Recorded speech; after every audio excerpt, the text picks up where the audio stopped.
অবশ্যই ম্যাচ হারলে তো একটু হতাশ লাগবে, স্বাভাবিক। আমরা অবশ্যই চেষ্টা করছি, হয় নাই।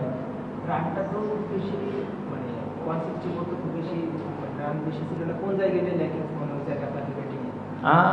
160, হ্যাঁ, এটা অবশ্যই জিতার ম্যাচ ছিল আমাদের। আর আমাদের ফার্স্টে আজকে টপ অর্ডার যারা, ওরা একটু আমাদের ফল্ট করছে।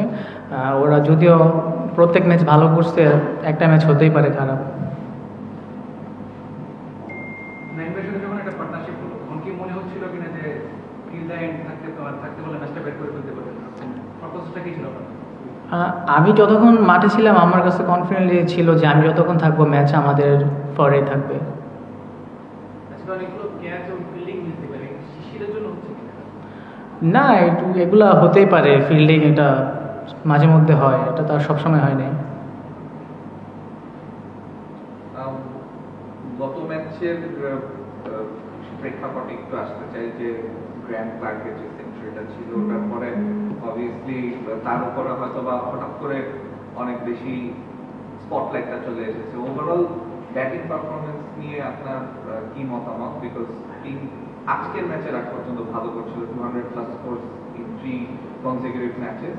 আর আরেকটা হচ্ছে যে ব্যাটিং অর্ডারটা নিয়ে আপনাকে আমরা দেখছি যে kind of lower down the order আপনি আসা মনে করেন যে আরেকটু হাইয়ার আপ এসে মানে ব্যাটিং অর্ডারটা সাফল্য আরেকটু ভালো হয়, স্পেশালি যখন রান চেঞ্জ করছে।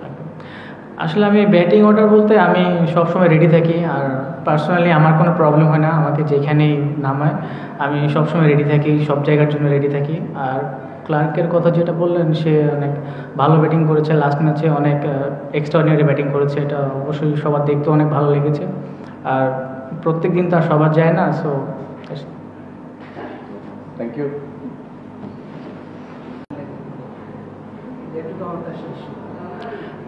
অবশ্যই ম্যাচ হারলে তো একটু হতাশ লাগবে, স্বাভাবিক। আমরা অবশ্যই চেষ্টা করছি, হয় নাই। রানটা তো বেশি, মানে 160 মতো খুব বেশি রান বেশি ছিল না, কোন জায়গায় যে ল্যাকিংস মনে হচ্ছে আপনাদের ব্যাটিংয়ে? 160, হ্যাঁ, এটা অবশ্যই জিতার ম্যাচ ছিল আমাদের। আর আমাদের ফার্স্টে আজকে টপ অর্ডার যারা, ওরা একটু আমাদের ফল্ট করছে। ওরা যদিও প্রত্যেক ম্যাচ ভালো করছে, একটা ম্যাচ হতেই পারে খারাপ। নাইমের সাথে যখন একটা পার্টনারশিপ হলো, তখন কি মনে হচ্ছিল কিনা যে ফিল্ড এন্ড থাকতে বলে ম্যাচটা ব্যাট করে ফেলতে পারবেন? পারপাসটা কি ছিল আপনার? আমি যতক্ষণ মাঠে ছিলাম আমার কাছে কনফিডেন্টলি ছিল যে আমি যতক্ষণ থাকবো ম্যাচ আমাদের ফরেই থাকবে। আজকে অনেকগুলো ক্যাচ ও ফিল্ডিং মিলতে পারে, শিশিরের জন্য হচ্ছে কিনা? না, এগুলা হতেই পারে, ফিল্ডিং এটা মাঝে মধ্যে হয়, এটা তো আর সবসময় হয় নাই।